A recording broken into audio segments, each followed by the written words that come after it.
Transcontinental vend la plupart de ses médias spécialisés, dont le journal Les Affaires. Transcontinental a effectué 2 transactions dont les montants n'ont pas été dévoilés. L'entreprise torontoise Newcom Media met la main sur 4 publications, notamment Finance et investissement et conseiller. Et le groupe Contexte, nouvelle entreprise dirigée par Pierre Marcoux, le fils du fondateur de Transcontinental, Rémi Marcoux, achète Les Affaires Plus, les événements Les Affaires et d'autres actifs. À la suite de ces transactions, 14 personnes vont perdre leur emploi.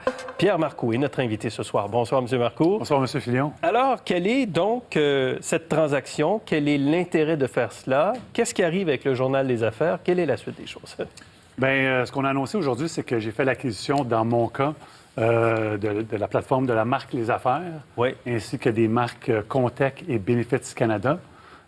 Ces marques-là, dans le fond, produisent beaucoup de conférences. En fait, ces marques-là, on produit 75 conférences, 5 salons commerciaux. On fait des dizaines de formations également.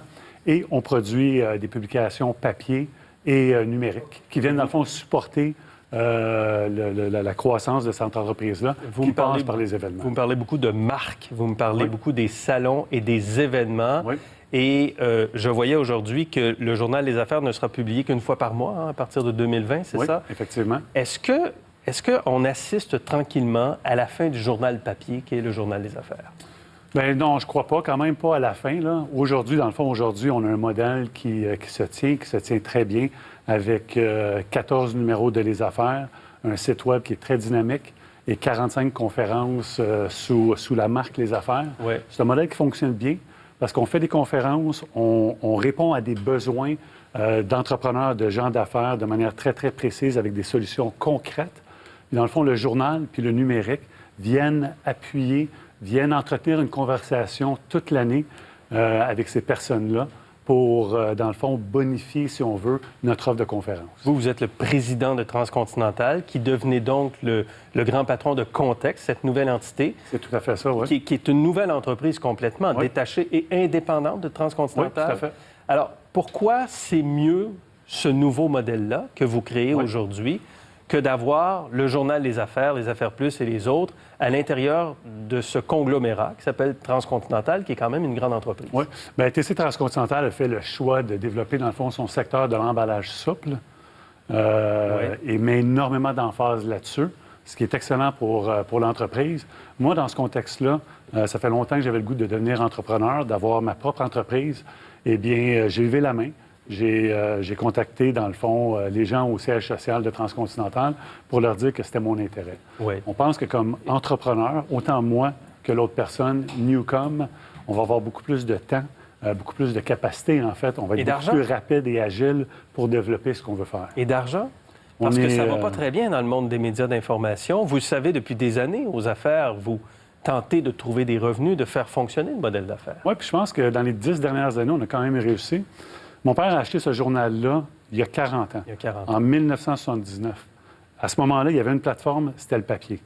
Suite à ça, il y a à peu près 20 ans, on a rajouté le numérique. Puis il y a à peu près 10 ans, on a rajouté l'événementiel. L'événementiel est maintenant le fer de lance de cette entreprise-là, de cette activité-là. C'est ce qui nous a permis, dans le fond, au courant des dernières années, de continuer à croître, d'embaucher des gens, de développer, en fait. Donc, ça reste dans la famille? Bien, ça reste dans mon entreprise. Je suis un Marcoux. Vous êtes un Marcoux, donc ça reste dans la famille. Ça reste dans la famille, effectivement. Vous y tenez au Journal Les Affaires? Ah, je tiens beaucoup à la mission, en fait, de Les Affaires, au journal, au numérique, aux événements.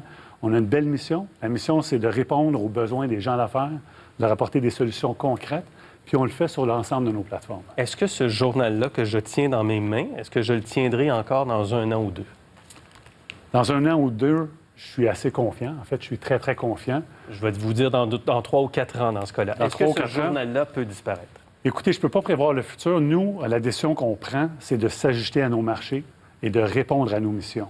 On le fait sur différentes plateformes, on s'ajuste selon le marché et on fait tout, en fait. On fait beaucoup d'efforts, en fait, pour qu'ils puissent être encore là dans plusieurs années, malgré un contexte difficile.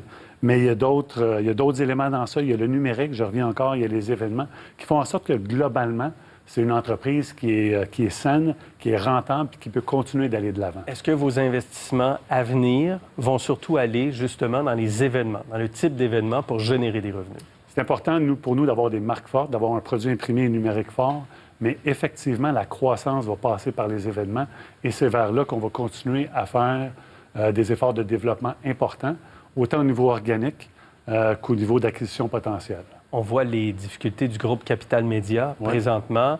On nous dit qu'il y a toutes sortes de groupes qui sont intéressés à être partenaires ou à acheter, je ne sais trop. Est-ce qu'il y a des groupes qui se sont montrés intéressés à acheter les affaires?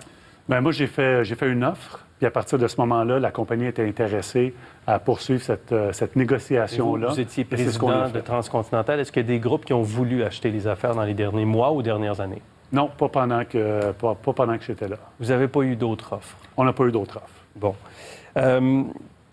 À partir de maintenant, est-ce que vous pourriez revendre ce journal-là? Est-ce que ce journal-là est une part de votre entreprise, mais une part que vous pourriez laisser aller? Bien, soyons très clairs. Moi, je n'ai pas fait cette acquisition-là, autant les affaires Contec que Benefits Canada, pour revendre ces actifs-là ou pour les fermer. Loin de là, c'est vraiment pas mon intérêt.